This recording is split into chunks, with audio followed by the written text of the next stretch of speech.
വലിയൊരു സന്തോഷത്തിന്റെ നടുവിലാണ് ഇപ്പൊ നിൽക്കുന്നത്. ഒരു പുസ്തകം സിനിമയാക്കാൻ വേണ്ടി പോവുകയാണ്. അപ്പൊ അതിനായിട്ടുള്ള ഒരു സാഹചര്യവും അങ്ങനെ ഒരു തീരുമാനത്തിലേക്ക് എത്തിയതിന്റെ പിന്നിലെ കഥകളെ കുറിച്ചൊക്കെ ഒന്ന് പറയൂ.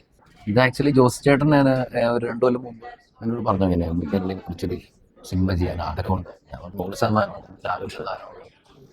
രണ്ട് കാര്യങ്ങളാണ്. ഒന്നാമത്തെ കാര്യം ഒരു ഹിസ്റ്ററിയാണ്. കേരളത്തിലെ സ്വന്തമായിട്ടുണ്ടായിരുന്ന ഒരു കപ്പൽ കാണാതെ പോയിട്ട് അതിന്റെ എന്ത് സംഭവിച്ചെന്ന് ആർക്കും അറിയില്ല. ഒരുപാട് ചോദ്യങ്ങളുണ്ടായി, എന്താണ് ഈ കപ്പലിന് സംഭവിച്ചത്. ആസ് എൻ ഓഡിയൻ എനിക്കും അറിയാൻ ആഗ്രഹമുള്ള കഥയായിരുന്നു. അപ്പൊ അത് സിനിമയാക്കാനുള്ള ഒരു അവസരം എനിക്ക് വരുമെന്ന് പറയുമ്പോൾ ഞാൻ ഭയങ്കര ത്രിൽഡ് ആയിരുന്നു. കാരണം ഇത് വായിക്കുമ്പോൾ ഒരുപാട് ആളുകൾക്ക് ഇഷ്ടപ്പെടുന്ന ഒരു ഇമോഷണൽ കണക്ഷൻ ഉള്ള ഒരു സിനിമയുമാണ്.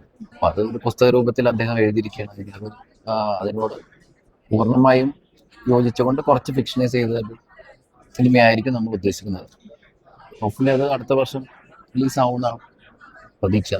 ഫിലിം മേക്കർ എനിക്ക് ഭയങ്കര ചലഞ്ചിങ് ആയിട്ടുള്ള ഒരു പടമാണ്. കാരണം അതൊരു പെട്ടെന്ന് കപ്പൽ കടൽ എന്നൊക്കെ പറയും വലിയ സിനിമ പ്രതീക്ഷയായിരിക്കും വരുന്നത്. അവരുടെ മനസ്സിൽ ഉദ്ദേശിക്കുന്ന അതേ സ്കെയിലിൽ അങ്ങനെ ഒരു നല്ലൊരു സിനിമ ചെയ്യണം എന്നാണ് ആഗ്രഹം.